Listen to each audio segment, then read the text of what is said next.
Welcome back to Spider-Man Month, where I take a look at all of the LJN published Game Boy entries in the franchise. If you haven't watched Part 1 on The Amazing Spider-Man, I'd recommend checking that out before continuing with this review. For those who have seen Part 1, you'll know that The Amazing Spider-Man, one of the very first video games featuring the webhead, didn't quite live up to his namesake, but was still a fairly enjoyable action-adventure title. Spider-Man 2, developed by B.I.T.S, came out over 2 years after the original. Would the extra time result in a higher quality experience? Let's find out. Unfortunately, we're not off to a good start. I know conventional wisdom says to not judge a book by its cover, but that's just it. The cover, in this case the label art, is a rad image of Carnage, one of the coolest members of the Wallcrawler's Rogues Gallery, looming menacingly over the titular hero. So the cover here is completely fine. What I'm referring to is the title screen graphic. Let's compare the original to the sequel, shall we? The first looks like a typical Todd McFarlane era drawing, just awesome all around. He's pumped and ready for battle. The second, on the other hand, just seems off. The pose looks lazy and is far less detailed than his predecessor. Let's hope this isn't an omen for the rest of the content within. The story this time around doesn't involve Mary Jane, but Peter himself, who appears much older than the late teenager, early 20-something of the comics, waking up after a wicked bender to find that he's been framed for crimes that he didn't commit.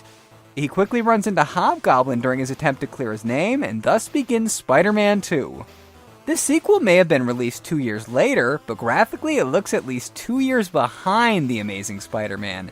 The characters are of course still easily identifiable, but they're much shorter and stockier than in the original. It's almost as if they'd been chibified, but without the additional cuteness of a chibi makeover. Looking past the aesthetic details, it's obvious within moments of starting a playthrough that 2 is a whole other beast from the first installment. The first level starts with Parker inside a building, but upon exiting, he's confronted by the Hobgoblin on his trademark glider. It's not readily apparent in the captured footage, since I'd spent some time getting acquainted with Spider-Man 2 on my newly backlit modded Game Boy beforehand, but it took me a while to figure out what to do with Hobgoblin. At first, he seems impervious to every attack, and he is. That is until you use your webbing to bring his glider down to the ground. At that point, he's finally vulnerable to the webhead's Fists of Fury. You release the fury! You release the fury! Unlike The Amazing Spider-Man, the follow-up is more like a puzzle-adventure platformer, and a playthrough may end up at a dead end if the correct actions aren't performed in the right order. Taking down the Hobgoblin will produce a key. The key is used to gain admittance to a building that contains the gas can. The gas can is used to refuel the glider so our hero can zoom over in style across the electrified fence at the end of the section. There are a number of other objects like the card key that gains admittance to the lab where the antidote is, itself used to turn the lizard back into Kirk Connors, but there's far too many items to go in detail about in the allotted time span of this mini-review. All I'll say is that it's easy to get lost in Spider-Man 2, and I can attest to that from personal experience. After beating the Hobgoblin, I ended up going into the sewer before entering the lab to get the antidote. In the process, I ended up wandering around aimlessly, eventually running into the lizard. Problem is, as mentioned before, that the lizard can't be turned back into Professor Connors without the antidote from the lab. As a result, I kept hammering on him for minutes in an ultimately futile waste of time. Going against my better judgment, I caved and searched for an FAQ online. Not surprisingly, that's what finally led me to the correct path.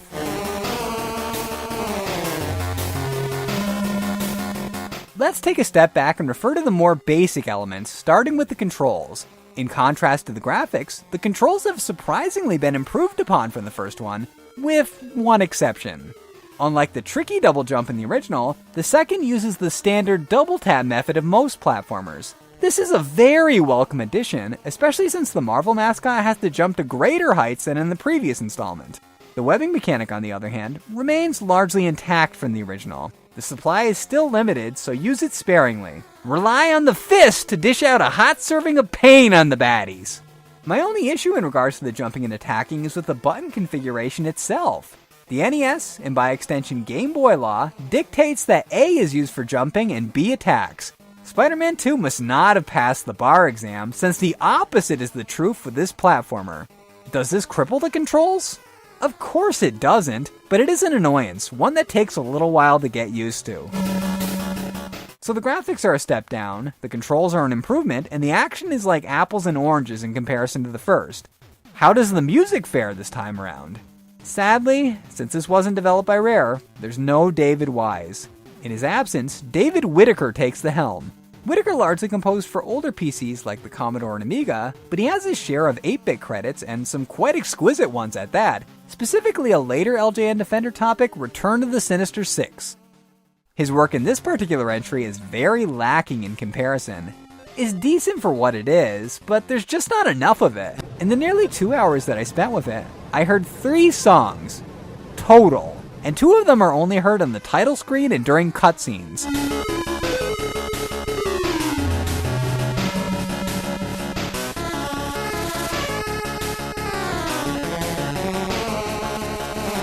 In other words, you better get used to that main level theme, as you'll be hearing it 99% of the time over and over and over again.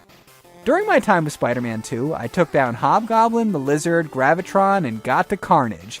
This is almost every boss there is, sadly. Carnage is depicted about as well as he could in this art style, and he's impossible! Literally! According to this FAQ, you can't beat him, so don't even try. Defeating Gravitron restores power to the amusement park, and Parker has to use the rides to get past Carnage to progress to another part of the map. This is very tricky to do, and there are a ton of obstacles that can insta-kill Pete, so getting past the Crimson Symbiote with limited lives and no continues is quite a challenge, much like this far less amazing sequel overall.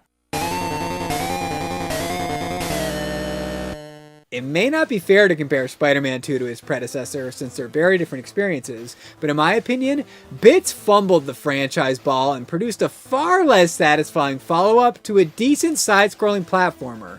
It's a case of one step forward in regards to the jumping mechanic, and many steps backwards in regards to everything else. I respect what they were intending to do with the addition of the puzzle elements, but the finished execution is weak sauce. Even the music can't help Spider-Man 2, as it's completely average at best. A little variety might have saved it, but as it stands now, it just drones on and on for what feels like an eternity.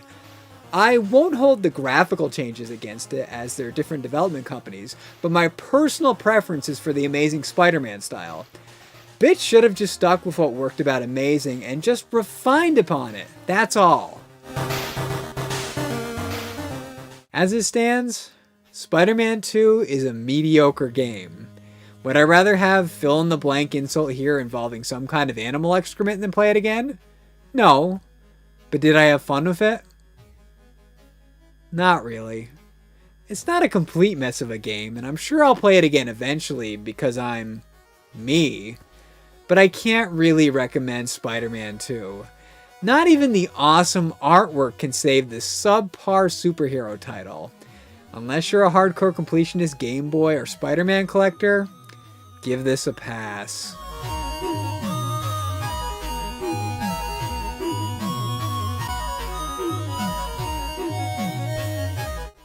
Well, there it is. The first time on the LJN Defender that I couldn't redeem a game. It had to happen sooner or later. I know the premise of the series involves me sticking up for the LJN published catalog, but there are some titles that they put out that I just can't really say anything good about. I guess this is one of those examples. Oh wait! Yes I can!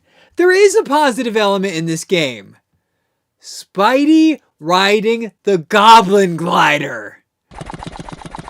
You feel that in your face, son, Bob? Wahoo, nooch!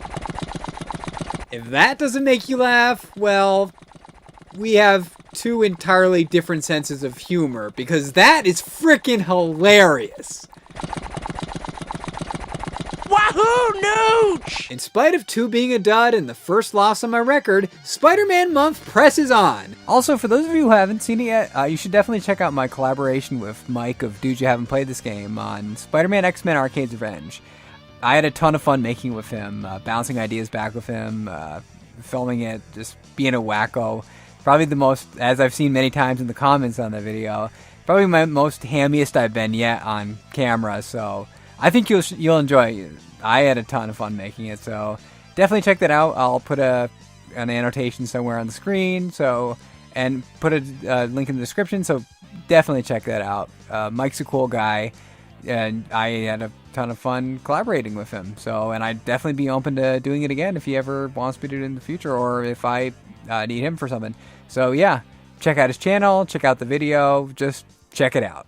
Next up, Spider-Man 3, of course, otherwise known as Invasion of the Spider Slayers.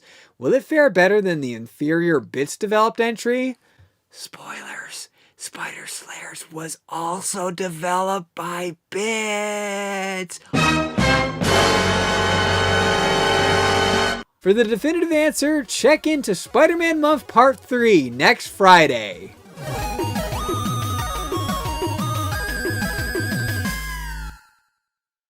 But my personal preference is for the Amazing Spider-Man style. B.I.T.S should have just stuck with what worked about Amazing and just refined upon it.